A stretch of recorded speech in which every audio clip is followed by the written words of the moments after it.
नमस्कार दोस्तों, अगर आपको दिल की बीमारी है तो आज अपना पोर्टफोलियो मत देखना, क्योंकि आज इंडिया की शेयर मार्केट नए रिकॉर्ड बना सकती है गिरने के। और दोस्तों, जो कभी दुनिया का सबसे तेजी से बढ़ने वाला शेयर बाजार था, आज वो दुनिया का सबसे ज्यादा खराब परफॉर्म करने वाला शेयर बाजार बन चुका है। लेकिन दोस्तों, इसका जिम्मेदार कौन है? कोई कह रहा है ओवर वैल्यूएशन है, कोई ट्रंप का नाम ले रहा है, कोई सरकार को दोष दे रहा है और कोई एफआईआईज को दोष दे रहा है। लेकिन दोस्तों, इससे बड़ा सवाल यह है कि क्या आपके और मेरे जैसे छोटे रिटेल इन्वेस्टर्स बर्बाद हो जाएंगे और कोई बचाने वाला नहीं है, या हम भी कुछ कर सकते हैं अपने पोर्टफोलियो को बचाने के लिए? तो दोस्तों, इस वीडियो में हम सबसे पहले बात करेंगे कि मार्केट की इस हालत का जिम्मेदार कौन है, दूसरा कि आगे मार्च और अप्रैल में क्या होने वाला है, और तीसरा हम क्या कर सकते हैं अपने पोर्टफोलियो को बचाने के लिए। तो दोस्तों, सबसे पहले आते हैं कि इस गिरावट का असली जिम्मेदार कौन है। दोस्तों, आज जितने बजे मैं ये वीडियो शूट कर रहा हूं, तब तक स्मॉल कैप 3% तक गिर चुका है,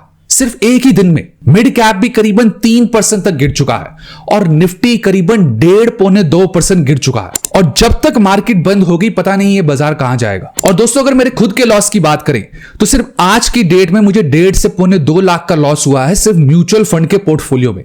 और स्टॉक पोर्टफोलियो की बात तो आप करो ही मत। लेकिन दोस्तों, आप जितनी भी वीडियोस देखोगे या जिससे भी बात करोगे, सब एफआईआईज को दोष दे रहे हैं। तो क्या एफआईआईज को दोष देना सही है? तो दोस्तों, अगर सिर्फ 2025 की बात करें तो एफआईआईज 1.12 लाख करोड़ यानी 1 लाख करोड़ से ज्यादा इंडिया की शेयर मार्केट से निकाल चुके हैं सिर्फ पिछले 2 महीने में। लेकिन आपके और मेरे जैसे इन्वेस्टर्स ये सोच के बैठे हैं कि जब वैल्यूएशन ठीक हो जाएगी, ये एफआईआईज वापस आ जाएंगे, जैसा सब कह रहे हैं। लेकिन दोस्तों, मुझे ऐसा नहीं लगता। उसका रीजन है दोस्तों, एफआईआईज को एक नया बाजार मिल गया है और उस मार्केट का नाम है चाइना। दोस्तों, पिछले कई सालों से चाइना की स्टॉक मार्केट बिल्कुल बेकार परफॉर्म करती है, और अगर इमर्जिंग मार्केट्स की बात करें तो इंडिया का बाजार सबसे ज्यादा परफॉर्म कर रहा था, इसलिए एफआईआईज यहां आ रहे थे। लेकिन दोस्तों, अक्टूबर 2024 से जितना भी यहां से पैसा जा रहा है, वो ज्यादातर अब चाइना में जा रहा है। और अगर आप पिछले 2 महीने का ही रिटर्न देखेंगे चाइना की स्टॉक मार्केट का, तो अगर हांगकांग का आप एक्सचेंज भी देखेंगे तो वो करीबन 14-15% बढ़ चुका है सिर्फ पिछले 2 महीनों में। और इंडिया की मार्केट का तो आप हाल जानते ही हैं कि पिछले 2 महीनों में क्या हुआ। तो दोस्तों, अब सवाल आएगा कि पैसा इंडिया से निकलकर चाइना जा ही क्यों रहा है? क्या इसमें हमारी सरकार की गलती है? तो दोस्तों, आपको मैं बता दूं कि एफएमसीजी स्टॉक्स जैसे एचयूएल और आईटीसी, जो आटा, दाल, चावल, टूथपेस्ट ये सब बेचते हैं, तो 20 साल में पहली बार ऐसा हुआ है कि ये 5 महीने से लगातार डाउन है। यानी दोस्तों, टैक्सेस की मार पड़ने की वजह से और साथ में बिजनेस और जॉब से ज्यादा इनकम ना कमाने की वजह से जो आम आदमी है इंडिया का, वो इन चीजों पे ज्यादा खर्चा नहीं कर रहा, जिससे कंजम्पशन हो गई जबरदस्त कम। इसलिए सारा का सारा पैसा जा रहा है चाइना। तो इसलिए दोस्तों, अब आते हैं वीडियो के अगले पार्ट पे कि मार्च और अप्रैल में आखिर क्या होने वाला है। और दोस्तों, अगर आपको और भी कोई डाउट हो तो कमेंट बॉक्स में लिख देना, मैं सारे कमेंट्स के रिप्लाई करता हूं। तो दोस्तों, डोनाल्ड ट्रंप ने अनाउंस किया है कि मार्च 3 से वो कनाडा और मैक्सिको पे टैरिफ लगा देंगे, जो आप बहुत बार सुन चुके हैं। लेकिन दोस्तों, मेरी टेंशन वो नहीं है, मेरी टेंशन है 2 अप्रैल, क्योंकि दोस्तों, डोनाल्ड ट्रंप ने अनाउंस किया है कि 2 अप्रैल से वो रेसिप्रोकल टैरिफ लगाएंगे। यानी जितना भी जो कंट्री टैक्स लगाती है, वो उतना ही उनकी चीजों पे टैक्स लगाएंगे। क्योंकि दोस्तों, अगर यूएसए से कोई इंडिया में गाड़ी आती है या इंपोर्ट होती है और मान लीजिए उसकी कीमत 20 लाख है, तो इंडिया की गवर्नमेंट उस पर ऊपर से 20 लाख टैक्स लगाती है, यानी 100% का टैक्स लगाती है। और डोनाल्ड ट्रंप ने कहा है कि हम भी सेम करेंगे। यानी मार्च से अप्रैल में एक तगड़ी गिरावट आ सकती है स्टॉक मार्केट। यानी दोस्तों, 2025 का फर्स्ट हाफ पूरा इसी करेक्शन में ही जाएगा, जहां तक मुझे लगता है।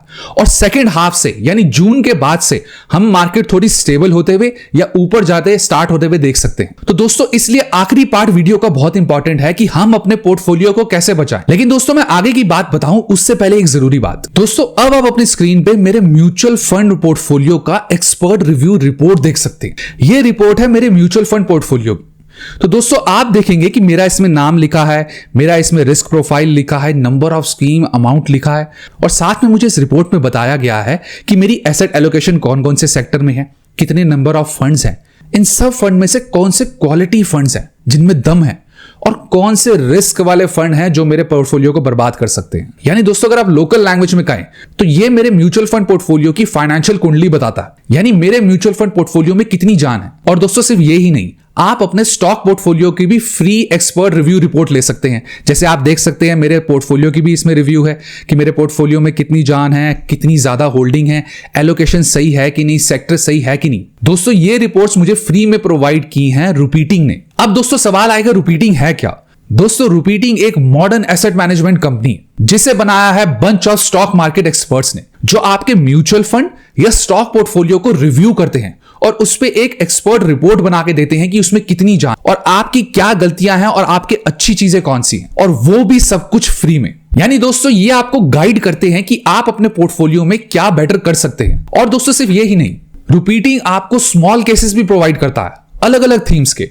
यानी ये आपको बंच ऑफ स्टॉक्स प्रोवाइड करता है in form of small case. यानी अगर आपको स्टॉक मार्केट के बारे में ज्यादा नॉलेज नहीं है तो आप इनके स्मॉल केसेस ले सकते हैं, या आप इनसे एक पर्सनलाइज पोर्टफोलियो एडवाइजरी ले सकते हैं वाया वॉयजर, और या आप एक म्यूचुअल फंड पोर्टफोलियो एडवाइजरी भी ले सकते हैं। तो दोस्तों अगर आप भी अपने पोर्टफोलियो का फ्री रिव्यू करवाना चाहते हैं तो रिपीटिंग का लिंक डिस्क्रिप्शन में है, डू चेक इट आउट। अब वापस आते हैं अपनी वीडियो पे। तो दोस्तों अगर आप इस टाइम अपने पोर्टफोलियो को बचाना चाहते हैं तो आपको सही सेक्टर चुनना होगा। यानी आप सिर्फ YouTube पे टिप्स लेने के लिए मत आइए कि कौन सा म्यूचुअल फंड है, म्यूचुअल फंड का नाम बता दो, स्टॉक का नाम बता दो। इन सब चीजों से कुछ नहीं होगा। आपको समझना होगा कि अगले किस सेक्टर की बारी है आप रिटर्न देने की, तभी आप करेक्शन में एक अच्छा रिटर्न बना सकते हैं। तो दोस्तों इसको समझने के लिए आप अपनी स्क्रीन पर सेक्टर रोटेशन का चार्ट देख सकते हैं, जिससे आप पता लगा सकते हैं कि अगला सेक्टर कौन सा है जो चल सकता है। तो दोस्तों जैसा कि आप देख सकते हैं इसमें ईयर वाइज लिखा हुआ है कि कौन से सेक्टर में कौन से साल में कितना रिटर्न दिया। तो मान लीजिए आप 2024 का देखेंगे तो देखेंगे फार्मा ने 40% रिटर्न दिया है पिछले साल, रियल एस्टेट ने 34% दिया, टेलीकॉम ने 26% दिया, ऑटो ने 48%, और लास्ट में प्राइवेट बैंक देखेंगे 0.4। तो दोस्तों अगर आप पिछले 2012 से 2024 तक का देखते हैं तो आप देखेंगे जो सेक्टर एक साल में चलता है ज्यादातर अगले या उससे अगले साल में वो सेक्टर नहीं चलता, फिर अगला सेक्टर चलता है जो पहले नहीं चला। तो जैसे फॉर एग्जांपल देख सकते हैं कि हम प्राइवेट बैंक देखेंगे तो 2012 में आप देखेंगे कि 68% का रिटर्न दिया प्राइवेट बैंक्स ने। फिर आप 2013 में देखेंगे -2%, यानी अगले साल चले ही नहीं। फिर उससे अगले साल देखेंगे तो प्राइवेट बैंक सीधा 70%। तो दोस्तों इसको कहते हैं सेक्टर रोटेशन, यानी इकोनॉमी चलती है सेक्टर रोटेशन से। जैसे एक सेक्टर ने रिटर्न दिया तगड़ा तो वो अगले 1-2 साल तक रिटर्न देने की उम्मीद कम होती है, फिर जो सेक्टर नहीं चले थे वो रिटर्न देंगे। तो दोस्तों 2024 की लिस्ट आपके सामने है और मैं इसका लिंक डिस्क्रिप्शन में भी दे दूंगा, तो आप खुद देख सकते हैं कि जो अगले सेक्टर ऐसे कौन से हैं जो काम कर सकते हैं। जैसे प्राइवेट बैंक्स है, इन्होंने बहुत ज्यादा कम रिटर्न दिया है 0.4, और उससे पिछले साल भी देखेंगे तो सिर्फ 14.6, यानी प्राइवेट बैंक काफी अंडर वैल्यूड है। वही आप एनर्जी सेक्टर देखेंगे, इसने भी कम रिटर्न दिया, एफएमसीजी ने 1.5 जो बहुत ही कम है। इसी हिसाब से दोस्तों इस चार्ट को देख के आप हिसाब लगा सकते हैं कि अगला सेक्टर कौन सा रिटर्न देने वाला है। यानी दोस्तों ऐसा नहीं है कि आप किसी भी सेक्टर में करेक्शन में पैसे डाल देते हैं कि मार्केट गिरी हुई है, कोई स्टॉक है या म्यूचुअल फंड है जो 20-30% या 40% भी गिर गया तो उसमें जाके सीधा इन्वेस्ट कर दो और पता है कि मार्केट उठेगी तो वो उठ ही जाएगा। लेकिन दोस्तों हमेशा ऐसे नहीं होता है कि एक चीज 40% गिरी है आपने उसमें डाल दिया तो वो अगला अच्छा रिटर्न देगी। आपको सेक्टर बहुत ध्यान से चूज करना है, तभी आप पैसा बना पाएंगे। और दोस्तों पैनिक करने से कुछ नहीं होगा, आप इन्वेस्टेड रहिए, सही सेक्टर चुनिए, ये नहीं कि लमसम कहीं भी डालना है, तो आपका जरूर पैसा बनेगा। और दोस्तों हम इस जर्नी में सब साथ है, तो टेंशन मत लीजिए। तो दोस्तों अब मिलेंगे ऐसी ही अगली इंफॉर्मेटिव वीडियो में। और अगर आप अपने पोर्टफोलियो का एक एक्सपर्ट रिव्यू रिपोर्ट चाहते हैं तो आप रिपीटिंग को चेकआउट कर सकते हैं, लिंक डिस्क्रिप्शन में है। तो do like, share, comment and subscribe to my YouTube channel which is money right.